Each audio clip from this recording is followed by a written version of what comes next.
Are you dragging your body along to places it doesn't even want to go? This is Sarah. This is Before the Edit. Welcome home. I know some people who are very in tune with their body. They know exactly how to follow what their body would like because they give it priority. I'm somebody who is in my head a lot. I think a lot and I process a lot, and I don't really care what my body thinks sometimes. As long as I can drag it along with me, it's going. Well, it goes until you're forced to stop. Yesterday I was walking and I felt a little pain in my foot, but I thought, well, I want to do, my 10,000 steps, trying to rack up steps. And my heel started hurting, and I remember that feeling, and I was like, damn it, it's plantar fasciitis. I know it.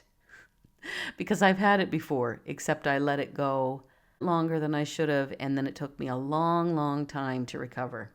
So I hobbled home, and immediately I felt so shitty because something I had just started was just starting to feel good, just starting to feel like I had a rhythm going, and I'm going to pay attention to my body and I'm going to treat my body better. I could not step on my foot at all. But these things that we don't even think about, when they happen, the inconvenience of something that you took for granted is huge.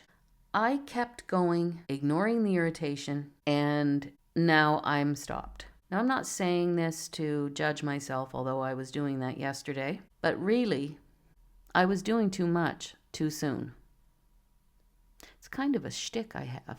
I kind of do too much too soon, often, let's say, because I get excited. I want to keep the momentum going. But anyway, the reason I'm talking about this is how many times are we just forcing our body to do something that it really doesn't want to do? I used to attend body classes and all kinds of different classes, and they would say, you need to talk to your body. And I would think in my head, oh God, I hate this class. Talk to my body. But that is exactly how you tap into your intuition, is by talking to your body. You have to take a break from thinking to actually listen to your body. How often do we ignore the signals that we get from our body? And it applies to more than just physical pain or discomfort. It also applies to that feeling in the gut or wherever you get it, that feeling of, my body doesn't want to do this.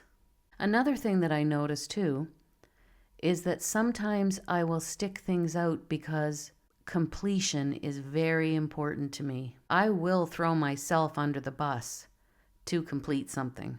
I know all kinds of people who take little breaks and then they can go back to it, or they can work at something maybe for an hour and then they go do something else and then they'll get back to it.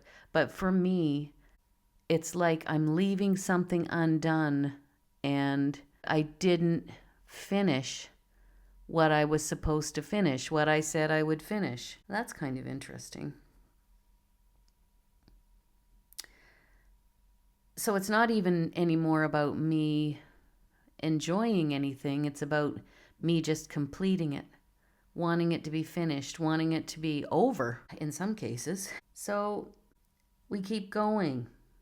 We ignore the irritation, the impatience, the lack of humor, or the edge in our tone. I think a lot of times we do it just because small irritations just feel petty. But small irritation is the first sign of depletion. And when it isn't acknowledged, it accumulates. Death by 1,000 cuts. And then the blow up happens. Something will take over your tone, followed by the guilt of what's wrong with her. What we are is tired when we blow up over something like that. Because strong women don't collapse, they push. That's the pattern. I think it's about time we start at least asking our bodies what they would like. This might sound absolutely strange to you, but what would I like and what would my body like? You can't think your way into what your body is asking for. You have to stop long enough to hear it. And most people won't until their body makes a decision for them. So maybe there's a question here. Who decided that stopping is weakness? And what are you actually protecting when you push past what your body is asking for? If you've done all the work and you still can't seem to stop, that's something we could look at together. You can find me at sarahsenergetics.com. This is Sarah. This is Before the Edit.